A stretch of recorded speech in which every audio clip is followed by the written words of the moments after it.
Estás escuchando El Observador Internacional.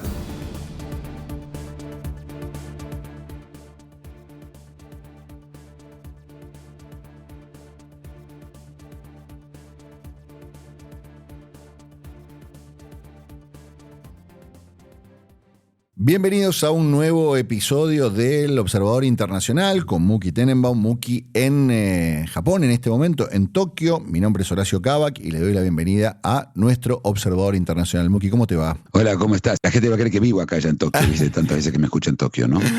Y prácticamente es una de tus ciudades favoritas, ¿no? Absolutamente, sí, cada vez más favorita, sí, cada día es más favorita. Mirá que bueno, en la última semana, ¿algún descubrimiento?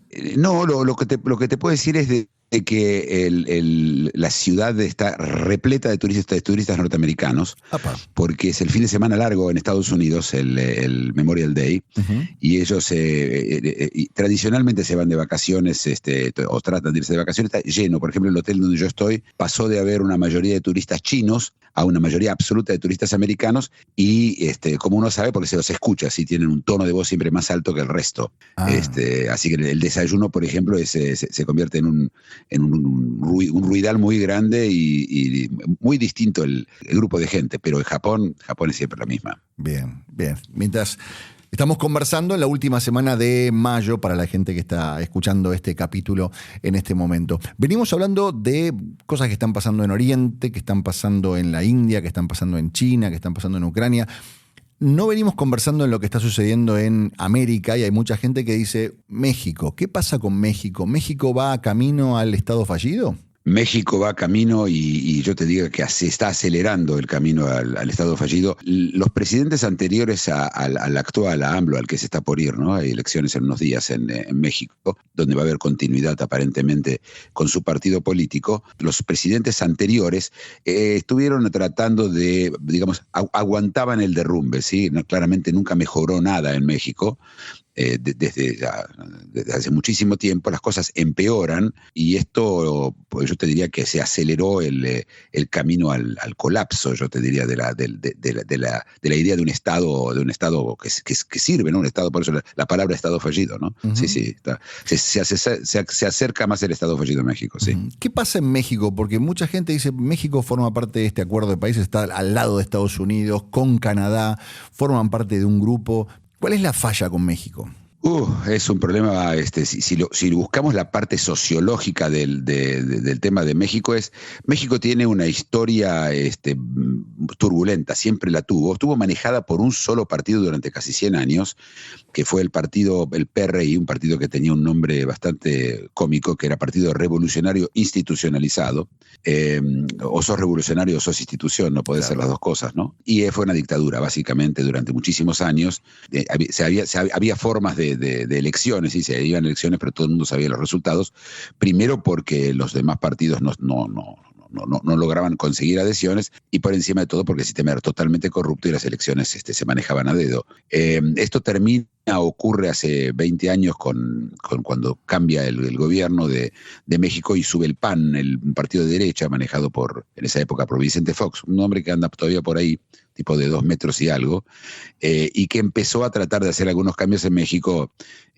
Todavía en esa época los carteles eran mucho más débiles que lo que son ahora. Se perdió esa oportunidad, vino después otro presidente de su partido y luego apareció de vuelta el PRI, el Partido Revolucionario Institucionalizado, volvió con otro gobierno, con el de Peña Nieto, y finalmente también usando una vez más fraude electoral, y esta vez ganó AMLO, el actual presidente, y que frente al desastre que eran los carteles, que ya sabíamos, los últimos 15 años fueron terribles, su poder se incrementaba y la respuesta de él fue: vamos a hacer con una política de abrazos y no de balas. Y el resultado es terrible, es desastroso. Incluso hay bastantes puntos que se nota que hay algún tipo de cooperación ahí atrás entre él y los carteles. Por supuesto, sin pruebas, los americanos lo vienen acusando el tema, pero varios de los comportamientos de AMLO llevaron ahí, ¿no? Uh-huh.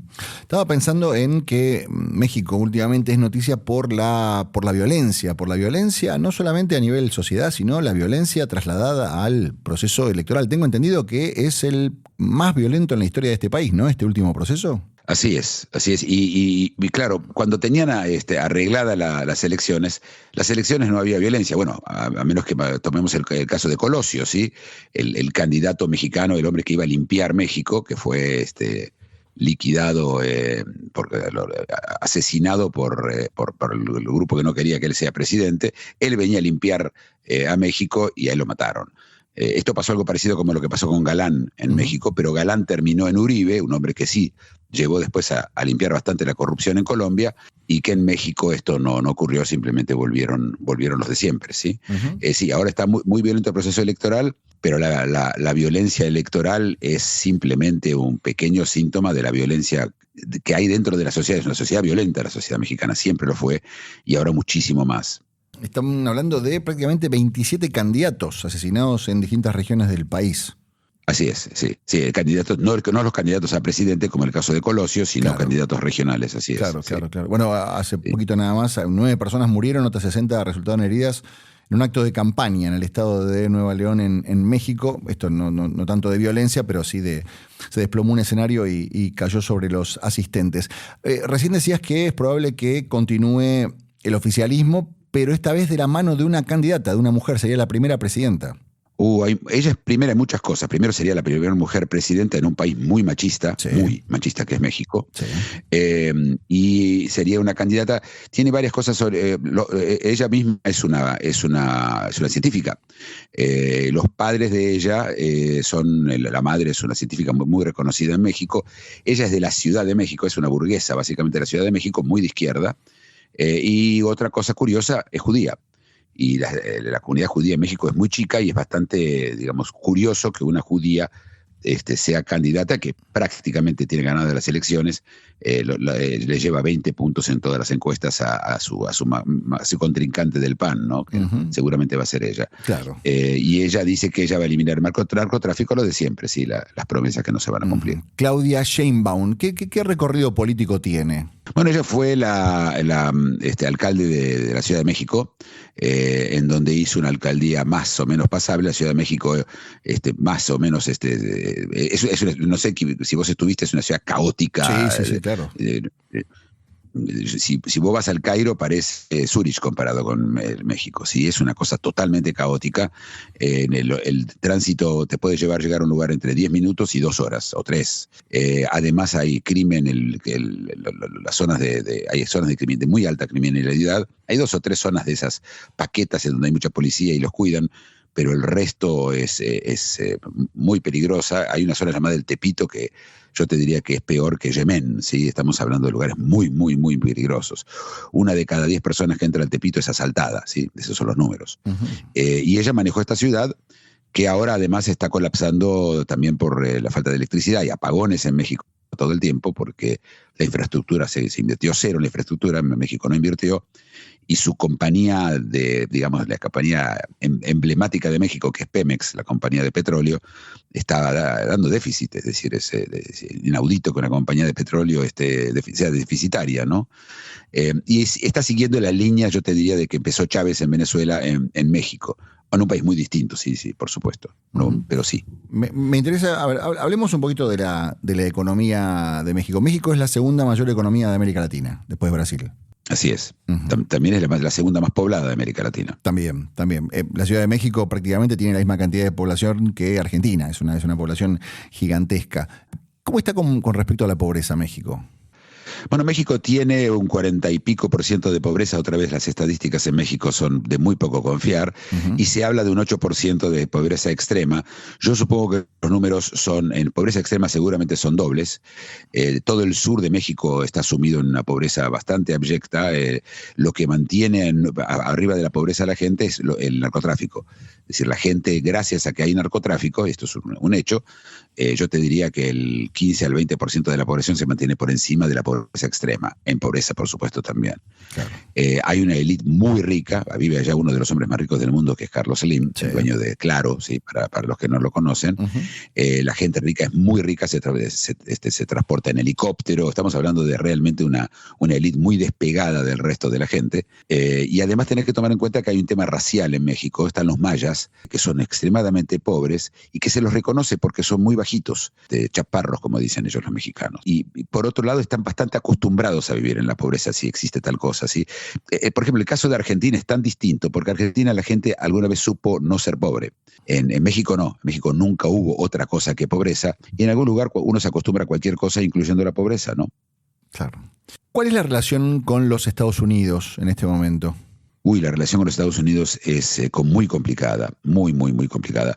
Primero que son miembros del NAFTA, del Acuerdo de Libre Comercio entre Canadá, Estados Unidos y México, que fue medio suspendido en parte por Trump, no terminó de suspenderse y sigue en vigencia. Eso es lo que le permite a México ser un exportador y tener alguna fuerza. La economía se mantiene, el norte de México se mantiene gracias a eso, se llaman maquiladoras, las fábricas americanas que producen, por ejemplo, autos del lado mexicano, utilizando mano de obra mucho más barata y luego se venden en Estados Unidos. Por otro lado, México es el ángel de la muerte de mucha gente en Estados Unidos. Por México pasan todas las drogas, y la droga hoy, la más importante, es el fentanilo, que es un calmante originalmente, pero que, para que tengas una idea, una cantidad en microgramos mata a una persona. Te pasas un poquito y estamos con gente en Estados Unidos, es muy difícil conseguir remedios calmantes. Los americanos son bastante duros con eso y se da poco, también hubo muchos escándalos, entonces la gente usa fentanilo ilegal traído de México. Para que tengas una idea en números, 80.000 norteamericanos murieron por fentanilo el último año y llegaron a emergencia el doble de eso, es decir, la mitad sobrevivió, pero llegan con abuso de fentanilo. El fentanilo viene manejado por dos carteles. La parte de la relación entre Estados Unidos y México tiene mucho que ver con eso. La tercera parte es la parte emigratoria. México deja pasar absolutamente a cualquier emigrante que quiere ir a Estados Unidos y entrar ilegalmente. El año pasado, escucha bien el número, arrestaron, es decir, los que agarraron entrar ilegalmente a Estados Unidos, 2,5 millones de personas. México hace absolutamente nada para evitar este tráfico de personas. En algún lugar también es, una forma de escape, ¿no? de la economía mexicana, de dejar que se vaya la gente más pobre y entre a Estados Unidos ilegalmente, ¿sí? Y entran ahora, México además tiene relaciones muy fuertes con China ahora, que se reforzaron mucho. China tiene bastantes inversiones en México, y como China tiene un problema de boicot americano por el tema de la inteligencia artificial, te recuerdo en nuestro último capítulo hablamos del tema. Sí, sí. Entonces lo que hace China es abrir fábricas de autos eléctricos en México para luego poder venderlos en Estados Unidos. Además hay una cercanía, yo te diría, ideológica entre Xi Jinping y AMLO. Xi Jinping, el premier de China, y AMLO, lo llaman AMLO porque es López Obrador, sí, el AMLO es la sigla, claro. Apócope. Sí. La sigla, sí, no me salía la palabra. Así que, y está toda la parte de pensar que la frontera que tiene México con Estados Unidos es gigante. El vientre blando de Estados Unidos es la frontera con México. Claro. Así que las relaciones son difíciles y se pusieron mucho más terribles cuando Estados Unidos arresta al general Cienfuegos, el jefe de la inteligencia mexicana que trabajaba para los narcotraficantes. Los mexicanos le exigen a Estados Unidos que lo liberen porque ellos le van a hacer juicio. Cuando Estados Unidos al final, la verdad, con mucha inocencia, se lo entrega a México, en México está 10 minutos en la cárcel, lo liberan y se terminó. Vos imaginate las relaciones. Por otro lado, como te digo, económicamente hay una relación muy fuerte con todas estas importaciones. En un momento cuando hubo un problema de exportaciones, no llegaban paltas a Estados Unidos. Todas las paltas vienen de México, y los americanos usan mucho paltas y se quedaron sin paltas. Y había todo un escándalo que no había paltas porque de México no llegaban paltas. Para que tengas una idea cuán estrecha o cuán dependientes son las relaciones, ¿no? Claro. Estaba pensando esto que estabas contando de los migrantes. Evidentemente, México es como un camino de todos los migrantes, sobre todo centroamericanos, hacia los Estados Unidos, pero tengo entendido que también mucho ciudadano chino aprovecha esta situación que vos estabas planteando, esta cercanía entre China y México para intentar migrar hacia los Estados Unidos. Sí, si ellos llegan, los chinos tienen problemas de conseguir visas para viajar, entonces viajan a lugares como Panamá, o Colombia, o Venezuela, y desde allá van caminando, cruzan el Tapón del Darién, uno de los lugares más peligrosos sobre la Tierra, que es la frontera entre Colombia y Panamá, que es una selva terrible, y luego van caminando, y llegan hasta la frontera con los Estados Unidos y se meten en Estados Unidos. Como te dije, imagínate si arrestaron 2,5 millones de inmigrantes ilegales, los que son los arrestados, imagínate cuántos se metieron, ¿no? Sí, claro. Y esto probablemente va a ser emotivo, o uno de los grandes motivos, si Biden pierde las elecciones. Esta política, este gran muro que está intentando construir, a ver, ¿qué pasó con el muro? ¿Está terminado, está construido, está avanzando? ¿Depende del Estado que limita con México? ¿Cómo se maneja esa situación? El muro nunca se construyó. Hay pedacitos de muro que te imaginas que de qué sirve construir un pedazo de muro cuando vos no tenés cubierta toda la frontera. Claro. No, es un colador, no hay nada. Incluso Biden mandó a desarmar, incluso el estado de Texas, que es un estado republicano, sí, decidió empezar a arrestar a los inmigrantes ilegales para echarlos y para incluso ponerse en la frontera, pusieron alambrado de púa. Y Biden fue a la Suprema Corte y dijo: eso no es un permiso, un Estado no puede cuidar una frontera, y la Suprema Corte medio le tuvo que dar la razón a Biden, así que ni el alambre de púa está. Igual siguen habiendo, por supuesto, conflictos, pero sí, los estados no pueden hacer nada, ¿no? Toda frontera pertenece al gobierno federal, como en la Argentina, ¿sí? Catamarca no puede decidir sobre la frontera con Chile. Claro. ¿Cuál es el principal desafío que tiene México como país en este momento? ¿Cuál es su mayor preocupación? ¿Qué tiene que resolver México en este momento? Sin duda la criminalidad. A ver, en este momento México está considerado el país en donde hay menos control de criminalidad en el mundo. El mundo está lleno de lugares inseguros, todos sabemos, ¿sí? Sí. El lugar más inseguro del mundo es México. No es el Yemen, no es Somalia, ¿sí? No es Honduras, sí, ya no es, por supuesto, más El Salvador, es México. Y ellos tienen, un tercio del territorio mexicano está en manos directamente de los carteles. Hay dos grandes carteles, hay muchos carteles, pero dos grandes carteles, Nueva Generación y el cartel del Chapo, y son los dos grandes carteles que manejan, el cartel de Sinaloa, que manejan directamente, son los amos y dueños. Y ese es el problema más grave, mientras ahí es donde un país termina se convierte en un estado fallido.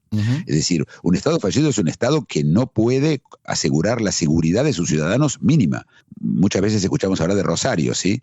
Pero Rosario es, Tokio comparado con México, ¿sí? Estamos hablando de lugares en donde además la policía es parte del problema, el gobierno es parte del problema, la corrupción llega absolutamente a todos los estratos del gobierno. Hay muchas películas, incluso en Netflix, que se pueden ver sobre. Los cuentos son siempre lo mismo, ¿sí? La alta corrupción de toda la burocracia de abajo para arriba. Porque vos sabés que no importa si arriba AMLO está en contra del narcotráfico, porque al final de todo proceso hay un señor con un sándwich. Es decir, vos necesitas terminar abajo, claro, poder parar esto, y no, los jueces, todo el mundo está corrompido, no hay ninguna zona sana. Ese es el desafío, yo creo, el más grande que tiene México. Y la sociedad, digamos, porque estamos hablando de lo que es el poder, la policía, la justicia, los representantes del poder legislativo, pero y la gente, el mexicano común y corriente, ¿qué reflexiona con respecto a esto? Primero que reflexiona poco, la gente cuando tiene hambre está dedicada al tema de poder comer, ¿sí? ¿Viste? Hay una pirámide en la cual vos primero tenés que ocuparte de comer, porque si no comés no te sirve nada, no. La seguridad viene después, ¿sí? Y están preocupados con la inflación, con el precio. Lo más importante es el precio de la tortilla, ¿sí? México se maneja ¿viste cómo en Argentina se habla del asado? Sí. Bueno, en México es la tortilla.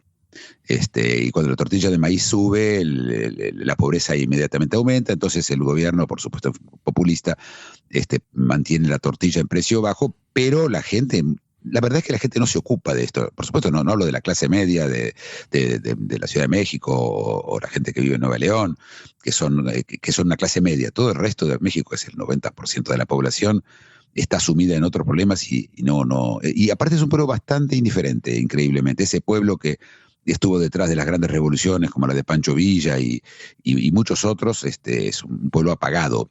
Hay mucha indiferencia, yo te diría que es ya cultural a esta altura del partido. A eso es mi pregunta, porque vos recién decías probablemente gane la candidata oficialista, que es una burguesa de izquierda, y uno puede llegar a decir, bueno, con la descripción que vos haces, probablemente otra sociedad esté buscando un cambio, estos cambios pendulares que se dan a lo largo y a lo ancho de toda América en este momento.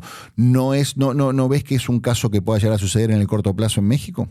No, a menos que, por ejemplo, en el caso de que haya un cambio en algún país grande en América Latina y que sea un signo, pero también va a llevar tiempo. Si Milei, por ejemplo, tiene muchísimo éxito en la Argentina, yo supongo que muchos países en América Latina van a empezar a volcarse hacia esa solución, si la solución funciona. Sí. Y México, pero yo te diría que México estaría en la segunda o tercera línea.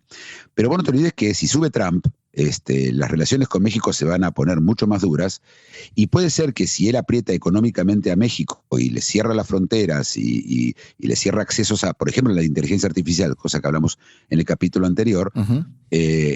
veamos un cambio. Pero quien va a decidir este cambio no va a ser la gente, ¿sí? Va a ser en general esa clase media que por ahora vive bien, con una moneda bastante estable, pero por supuesto todo el tiempo haciendo lo que hizo el gobierno anterior en Argentina, que Sí. es poner el pie en el acelerador sin nafta. Pero va a llevar un tiempo, yo creo que bastante.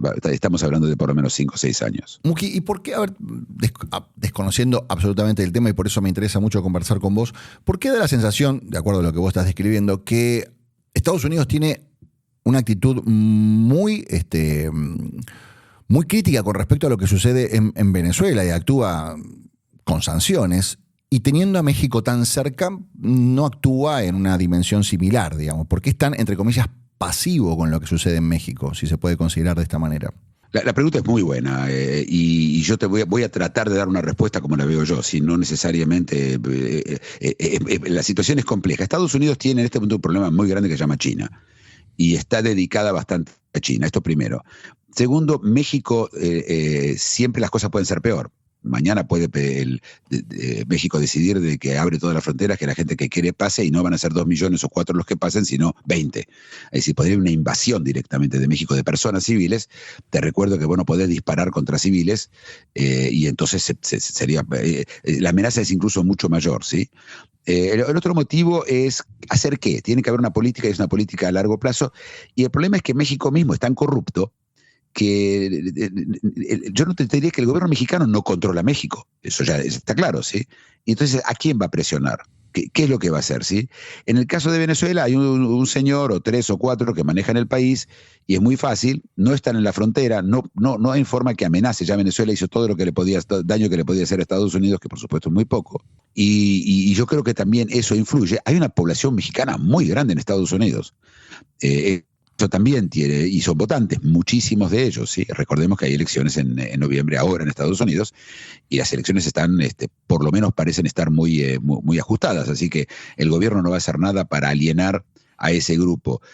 Biden tampoco viene de un partido demócrata, que no son conocidos por su firmeza, y vienen después del gobierno de Trump. Entonces se quieren diferenciar, y también ellos trataron como te dije antes, la política de abrazos de AMLO con el narcotráfico. Trataron los abrazos, y por supuesto con México no funciona.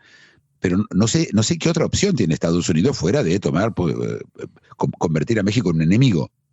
Y eso tiene un costo muy grande para Estados Unidos, que además tiene que distraer muchas de sus fuerzas, que hoy están en Taiwán tratando de evitar de que China, o amedretar a China para que no invada Taiwán, en todo el mar de la China, para evitar que China haga lo que trate de hacer, tratar de amedretar a China que no ataque a la India, y la lista es larga, ¿sí? Y ahora empezó lo de Venezuela con Guyana. Es decir, tenés varios lugares en donde Estados Unidos se tiene que dividir su atención, y probablemente sienta que ni en México ni puede conseguir los resultados, ni habiendo las elecciones no puede hacer nada, igual ya, y no tiene el poder. Biden, por ejemplo, tiene un ala llamada, porque se autoproclama progresista, en su gobierno, que lo limita en lo que puede hacer. Y los republicanos que le están gritando todo el día en la oreja, ¿sí? Así que esa es mi lectura. Por eso no está haciendo nada Estados Unidos, en mi opinión. No, y es interesante lo que vos planteas, que mientras Estados Unidos está atento a lo que sucede cerca de China, cerca de Japón, cerca de esos lugares, China se esté metiendo en México. Sí, China se está metiendo en México, y creo que y con Sheinbaum incluso la deriva va a ser más fuerte. Sheinbaum es más de izquierda todavía que AMLO. AMLO es nada, ella es de izquierda realmente, ella es de la izquierda, de izquierda, y considera a China, por supuesto, un aliado. China tiene muchas inversiones, y está, como te dije, está todo el tiempo invierten en infraestructura. También los chinos siempre es el estilo de ellos, invertir en infraestructura, crear una deuda, y después el palo de la deuda, conseguir concesiones de tipo política. Así como Cuba, la Unión Soviética tuvo Cuba, China sueña con tener a México en su mano. Lo que pasa que, y otra vez, recordemos que el fentanilo se hace en China, se manda a México y de México se distribuye a Estados Unidos. Es decir, hay una relación incluso más abajo, no solamente la oficial. Y ni China hace nada para evitar la exportación de fentanilo, y México, ya te dije, no hace absolutamente nada para evitar el tráfico de fentanilo a Estados Unidos. Así que sí, las relaciones entre China están en todo nivel, van creciendo y son preocupantes para Estados Unidos. Uh-huh. Esta situación que estás planteando de México, la inseguridad, la violencia, ¿se da a lo largo y a lo ancho de todo el país o hay estados que tienen otro nivel de seguridad, de enfrentamiento con el delito? Mira, al final en todos los lugares pasa más o menos lo mismo. Están las zonas turísticas que todos conocen, Cancún, sí. Pero ya en Cancún hubo muchos casos de asesinatos, sí, claro, en la playa. ¿Vos te acordás que salen de repente de un bote, llegan a un hotel y matan a 3 o 4 o 5 personas? Creo sí, que un argentino murió en uno de esos ataques. Hay muchísimos, esto la gente no sabe, pero no. Vos no podés andar en una ruta, estoy hablando de Cancún, que es la zona turística, una de las entradas más importantes que tiene México, porque sí, es ahí y en la costa oeste, y ahí se terminó, no hay más. Y ese turismo que tanto necesita en Cancún está siendo atacado diariamente. La gente, vos andás con el auto y viene alguien, te para con el auto y si tenés suerte se llevan solo el auto. El mexicano te mata por nada. En Argentina, por ejemplo, es un poco común el asesinato por asalto. Existe, pero es menor en los números, ¿sí? El porcentaje. En México no, en México es un alburo. Te matan y más importante aún, te secuestran. Hay decenas y centenas de casos, yo te diría, por mes, en donde en Cancún, si la gente anda con la ruta, va hacia el sur o va hacia algún lado, les paran el auto, lo secuestran y les piden rescate, que se paga en Bitcoin, por supuesto, de sus familiares en el extranjero, en Estados Unidos en su mayoría. Uh-huh. Muki, me interesa que me des un pantallazo, como hace siempre de todos los países que hablamos, de la situación social de México, educación en México. ¿Cuál es el nivel de educación promedio? No, es un desastre la educación en México. México primero que México tiene un sindicato de maestros muy, muy poderoso, manejado por una mujer muy corrupta ella, y el estado de la educación es paupérrimo. La educación pública y por supuesto educación privada, la clase media manda a todos los chicos a educación privada, nadie manda no es como en la Argentina, que parte de la clase media manda a los chicos también a colegios del Estado, ¿sí? No hay el único tipo, yo te diría, colegio de educación que más o menos funciona es la educación militar. Se manda muchas veces a los chicos a estudiar a los colegios militares, donde por supuesto, primero que es mucho más seguro y donde hay un nivel más o menos pasable. Especialmente la Marina mexicana tiene muy buena educación, pero estamos hablando de números ínfimos. Uh-huh. México vive un colapso educativo hace ya bastante y cada vez peor, por supuesto, porque el dinero de México va para acciones populistas y no para el futuro, siempre para el presente. El populista piensa en conceptos de hoy y de ayer, y los demás piensan en conceptos de mañana, y es muy difícil vender mañana cuando el hoy es tan doloroso, ¿no? Uh-huh, sí, claro. ¿Salud? No, un desastre. También un desastre la salud de México. Un desastre, así, un desastre. Otra vez, la salud privada en algunos lugares es excelente. Recordemos que está al lado de Estados Unidos. Sí. El mexicano de dinero se toma un avión y se va al Paso y se trata en Texas, que es uno de los estados con mejores sistemas de salud de Estados Unidos. Sí. Y es decir, el que tiene 2 pesos se toma un avión o se va con el auto y se hace tratar en Estados Unidos, que es carísimo, ¿no? En México es directamente, que yo te diría, en varios estados es prácticamente inexistente. Son pequeñas cliniquitas en donde hay enfermeras apenas. No, un desastre, sí, un desastre. Uh-huh. Estoy pensando, no puedo dejar de pensar en este escenario que estás planteando de que México es el país más peligroso y más violento en este momento del planeta. ¿Qué pasa en el resto de los países de la región, de Centroamérica, que tan poca prensa tienen?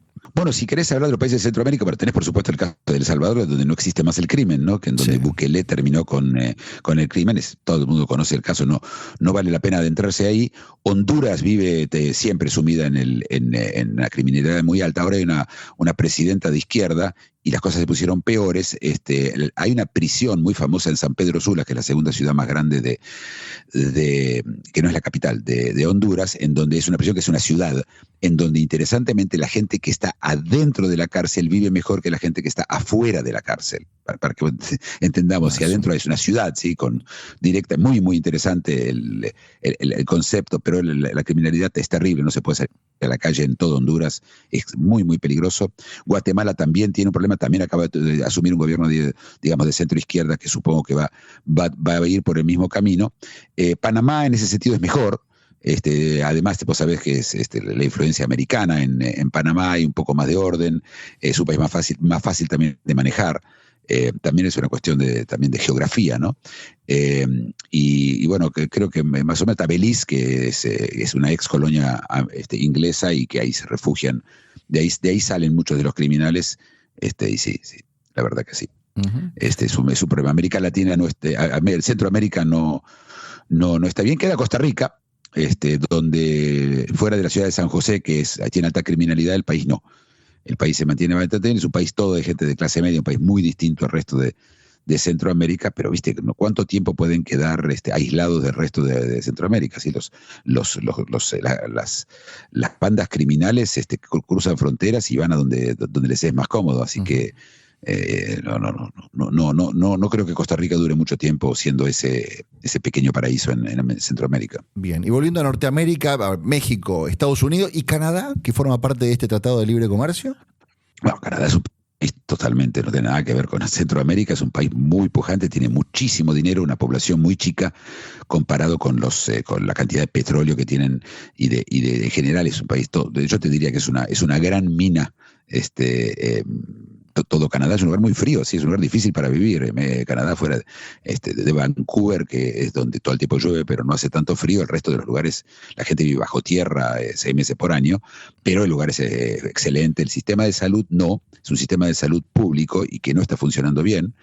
Pero por otro lado, la vida, la seguridad es muy buena fuera de la ciudad de Toronto, que tiene aquí y allá focos de criminalidad, pero son menores. Es un país muy seguro en ese sentido, Canadá, pero hay que bancarse el frío. Sí, ¿no? Claro, por supuesto. Volviendo a México, recién planteabas que, bueno, el principal motor económico es la petrolera, que llamativamente da pérdida. ¿De qué vive México? Bueno, México vive de esas exportaciones que te dije, de las maquiladoras que se exportan a Estados Unidos. México es un exportador neto hacia Estados Unidos, gigante. Todo su gran mercado de Estados Unidos. Si mañana se le llega a cerrar el mercado a México sí va a durar muy poco. Y vive también del narcotráfico. Es decir, seamos serios, ¿sí? La cantidad las sumas de dinero que se transportan son gigantes. Estamos hablando de la venta de drogas, y ese dinero vuelve a México. Y al final hay un efecto derrame, ¿sí? Es decir, los soldados, los sicarios, todo el mundo recibe dinero que pagan y mantienen a una economía. Yo te diría que probablemente la economía mexicana, 1/3 de ella depende de forma directa o indirecta del narcotráfico. Del resto tiene las industrias que hablamos, que son todas con miradas hacia Estados Unidos, y tiene un desaprovechamiento, tiene también mucha parte de agricultura, hay zonas donde se pueden cultivar muchas cosas, y otra vez la beneficia el acuerdo con los Estados Unidos, pero además tiene posibilidad, exporta también a Europa, etcétera. Pero la economía mexicana, los dos pilares son Estados Unidos y las exportaciones hechas de compañías americanas que se reexportan a Estados Unidos, y el narcotráfico. Yo te diría que estas son las dos cosas que mantienen a México a flote económicamente, con una moneda bastante estable. Uh-huh. ¿Qué grado de preparación tiene la mano de obra mexicana? Porque cuando empezamos a conversar, no puedo dejar de pensar si México no es a Estados Unidos lo que India es a China. Me gusta la analogía, me parece correcta. México pero la India tiene primero una población que habla inglés, uh-huh, y tiene una población con una educación, con resabios de la educación británica. Uh-huh. México no tiene nada, pero sí hay un entrenamiento permanente de la gente. Pues está claro que para trabajar en una fábrica de autos eléctricos necesitas poder hacer las cosas bien. Sí. Y hay todo un sistema esto es en el norte, ¿sí? Es cerca de la frontera, yo te diría, con Estados Unidos. Hay cursos de capacitación, etcétera, y son pasables, ¿sí?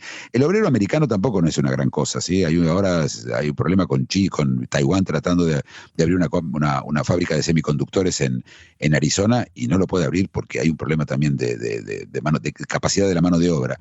Así que tampoco no es lo que era Estados Unidos en la calidad de la mano de obra. Pero la mano de obra mexicana es una mano de obra que se la va criando con el tiempo, pero está separada del resto de la población, ¿sí? No tiene nada que ver una cosa con la otra, y sí, es pasable, ¿sí? Yo te diría que si no podría entrar. Pero acordate que la otra opción que tenía Estados Unidos ahora era China, ¿sí? Sí. Que tampoco su mano de obra es una maravilla, ¿sí? No es Japón, ¿sí? No es Taiwán, no es Corea del Sur. Claro. Hiciste muchas veces referencia al norte de México. ¿Hay varios Méxicos, digamos? ¿Hay mucha diferencia del mexicano del sur con respecto al mexicano del norte? Terrible. El mexicano del norte, digamos, el limítrofe con Estados Unidos, es totalmente otro mundo. Es un México un poco mejor, es un México un poquito menos corrupto, es un México con un poco menos de criminalidad fuera de las grandes ciudades. Y otra vez, como el narcotráfico necesita la frontera, esta parte también está polucionada hoy por el crimen. Pero el norteño, que es todo un nombre, y hasta ahí tiene su propia música y tiene su propia comida, se diferencia mucho de los del sur. En el sur de México, el sur tenés a Chiapas, que es un estado con una pobreza extrema, en donde te acordás que hubo un levantamiento en su momento muy grande, sí, claro, con el comandante... El subcomandante Marcos. El subcomandante Marcos, así es. Así que sí, la pobreza es terrible en el sur de México, que otra vez, ¿sí? La frontera es con Guatemala. Así que no es que tienen que hacer, y son estados muy pobres, en donde yo te voy a decir que la criminalidad no es mayor que la del norte, y en algunos lugares hasta mejor, ¿sí? Porque hay tanta pobreza y selva, mucha selva también. Acordate que estamos hablando del este y del oeste, ¿sí? Sí. Si hablamos del este de México, donde está Cancún, para que se ubiquen, ¿sí? Frente sobre esa costa, Sí. hay puertos que van bastante bien, Veracruz, pero eso está bastante más en el norte. En cuanto empezás a bajar del sur, cuando terminás con el estado donde está Cancún, te encontrás con Belice, y alrededor de Belice muchísima pobreza, mucha pobreza. Uh-huh. Muki, estoy pensando a veces, no sé si cometo el error de trasladar cuestiones regionales. En Brasil hay una grieta ideológica, está muy marcado lo que es un candidato de izquierda, un candidato de derecha, en Argentina, en Chile, en Paraguay. En México hay esta grieta ideológica, o por lo que me contás, tengo la sensación de que no hay un compromiso político demasiado fuerte. No, te recuerdo, la democracia es muy joven, la verdadera democracia en México es muy, muy joven, tiene 15 años. ¿Entendés? Entonces sí. No hay, las afiliaciones a los partidos son nuevas. Todo el mundo estaba en el PRI, se terminó, ¿sí? Es como el Partido Comunista en China, ¿no? Sí. Por supuesto, no es lo mismo, pero hasta hace 15, 18 años era eso, ¿sí? Era más o menos lo mismo. Hasta el año 2000, 20 años. Uh-huh. Hasta el año 2000, no existía. México era un solo partido. Así que y el Partido Revolucionario Institucionalizado no tenía ninguna ideología. La única ideología era el peso mexicano y nada más. ¿Sí? Era más bien una asociación para delinquir, no un partido político. Entonces, hay un pragmatismo que viene de la indiferencia, que viene del, y bueno, entonces no te diría que no hay una grieta. Hay, por supuesto, gente de derecha, está el PAN, pero esto recién empieza, y hasta que no fracase, cosa que yo te diría está bastante asegurado, ¿sí? Los gobiernos de izquierda, yo no creo que todavía se cree esa grieta. En la Argentina parte de esa grieta viene del fracaso y del intento de copar las instituciones que hicieron los gobiernos argentinos de peronista, ¿no? Uh-huh. Y entonces eso también, no hay instituciones para copar en México, ¿entendés? En Argentina sí, en Argentina hay un sistema judicial, hay un congreso, hay municipalidades, hay gobernadores, ¿sí? Hay incluso parlamentos en cada uno de los estados. En México todo eso es nada, son personas, numeritos, y casi todo, y la prensa, por supuesto, la cantidad de periodistas que fueron asesinados en México creo que duplica la cantidad de periodistas que fueron asesinados en el resto del mundo. Estamos hablando de un país. Por eso es muy difícil, la verdad, de una grieta ideológica cuando además tenés los periódicos que se venden al mejor postor todo el tiempo. Sí, es muy difícil. Claro. Y a ver, pensando en este caos que estás planteando, ¿cómo es que la economía no vuela por los aires? ¿Por qué tienen índices relativamente normales? Primero, los índices están hechos por mexicanos, ¿sí? Eso es lo primero. Sí. Segundo, te dije, la indiferencia de la mayoría de la población permite que haya estabilidad. Entonces, la gente no se queja. Los índices, te digo, mejoran por el comercio con Estados Unidos. Si mañana Estados Unidos le llega a cerrar el comercio, lo dije antes, a México se derrumba enseguida. Depende 100% de los Estados Unidos, o 90%, o 85%, y está tratando de que China sea un apoyo, un país que también está con un problema económico creciente, China, y se está por quedar fuera del mundo de la tecnología por el tema de la inteligencia artificial. México, en ese sentido, por ahora se mantiene así, y te repito, el narcotráfico es un porcentaje importante de ese bienestar que hay en México, y la gente está acostumbrada a la inseguridad. ¿Viste? En la Argentina no están acostumbrados, nunca se acostumbró, nadie está acostumbrado a la inseguridad, aunque haya mucha, ¿sí? Sí. La gente se sigue quejando. En México simplemente no se habla del tema. Yo nunca escuché, y estuve en México varias veces, a nadie quejarse por el tema. Te lo cuentan, mira, ahí no vayas porque es peligroso, y se terminó. A nivel infraestructura, a nivel inversiones, a nivel obra pública, a ver, me interesa preguntarte porque venimos a hablar de lo que pasa en Japón y de lo que pasa en China y lo que pasa en la India. ¿Cómo está México en ese nivel? ¿Subtes, autopistas? Bueno, México tuvo una época de inversión en infraestructuras, más bien los estados del norte tenían poco más.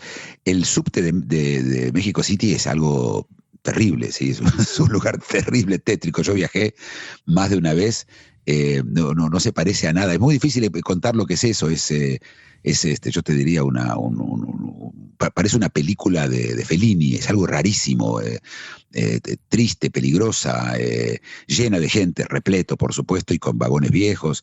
El último gobierno de AMLO no invirtió nada en infraestructura, trajo a los chinos.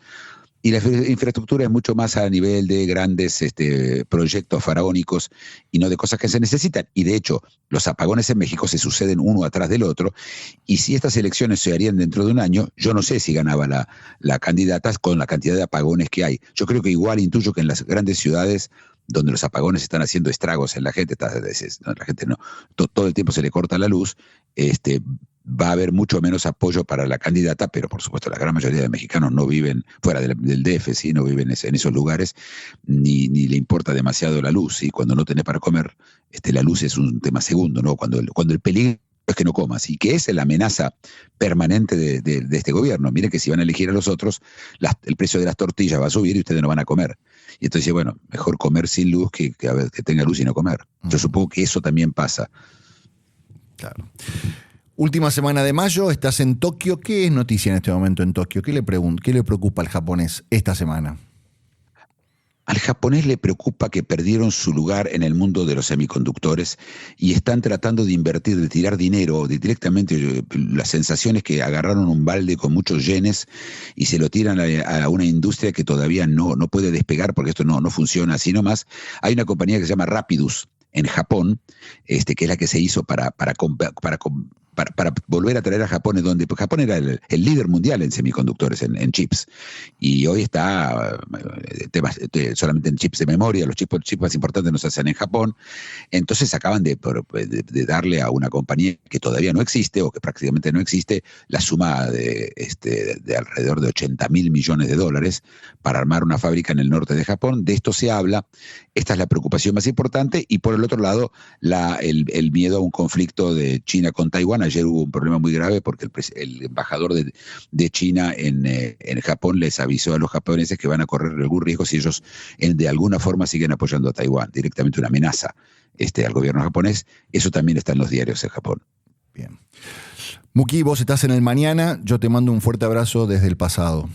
Un gran abrazo a ese pasado que tiene tan ricos bifes de chorizo que yo extraño tanto. Bien, un fuerte abrazo. Era Muki Tenenbaum, nuestro observador internacional desde Tokio. Mi nombre es Horacio Cava, que estoy en Buenos Aires, y los esperamos en el próximo capítulo.